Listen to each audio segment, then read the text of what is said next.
15 urterekin zagoz, eta, bueno, euskaran aldeko kompromiso hartu duzu, kultur mundu horretan bizi zara, eta nola ezagutzen duzu Julen Calzada?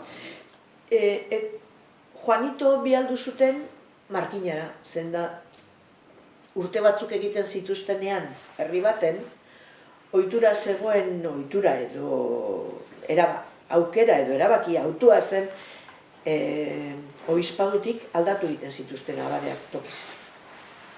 Ez dakit zergatik, arrazoia, ez dut interesik egiteko. Baina aldatu egiten zituzten da, Juanito Gallastegi eraman zuten Markin Etxebarri, edo Markinera. Ez dakit Etxebarrire, igual Etxebarrire, eramango zuten Etxebarrire. Ze han ere, gurekin egin zuen moduan, neskekin abotz-zurien koro bat egin zuen. Eta antzerkia ere lantzen zuten, eta egin zuen gurekin egin zuen antzerako lana. Orduan etorri zen, Julen Calzada Iurretara, eta justu San Markoko ermitera koadjutore.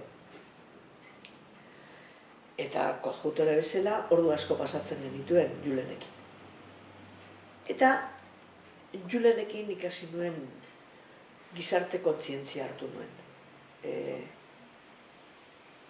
Batakin hizkuntza eta kultura, besteakin gizarte kontzientzian murgiltzeko aukera ekin. Julenekin ikasi nuen eta ezagutu nuen herri gaztedi mugimendua. Orduan bazeuden Elizaren inguruan jark eta jik eta jok eta halako mugimendu zerak. Guk jark horretan rural horretan barruan herri gaztedi deitu genion beste mugimendu bat sortu zen. Hasieran jark eta gerora herri gaztedi moduan eraiki zen mugimendu bat. Eta hor jasan konpromiso soziala herriarekin. Hor zen ja Euskal Herri politikoaren deskubrimentua eta konpromiso. Hor jasen eskatzen zen bustitzea, ez? Gehiago.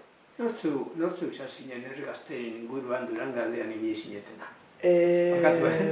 Bai, nahi baduzu esan, Rosa Maria Artza bat, ez dakit ezagutu zenuen, Rosa Maria Artza, Elena,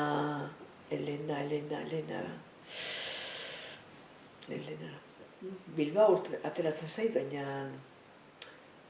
bizi da oraindik ere, Arriandikoa, Gerediagako zuzendaritzan egondakoa da, nahiz gogoratzen orain Elena, Carmelo Arkarazaren emaztea. Elena, Jose Julia Mendiola,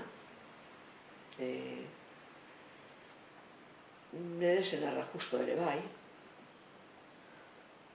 Jose Agustin Belar, ez doit. Horretanak Ni nahiko txikienetaikoa nintzen, gaztenetaikoa nintzen. Eta igual gehiago dira, askoz gehiago. Rosa Mari zen gure eragilea edo arduraduna edo hori. Eta gu baino urte batzuk zaharragoa zen Rosa Mari. Arek igual jente gehiago ezagutuko zuen. Honek zarete apur bat Izorretakoek. Eta Izorretatik kanpo. Julenen inguruan.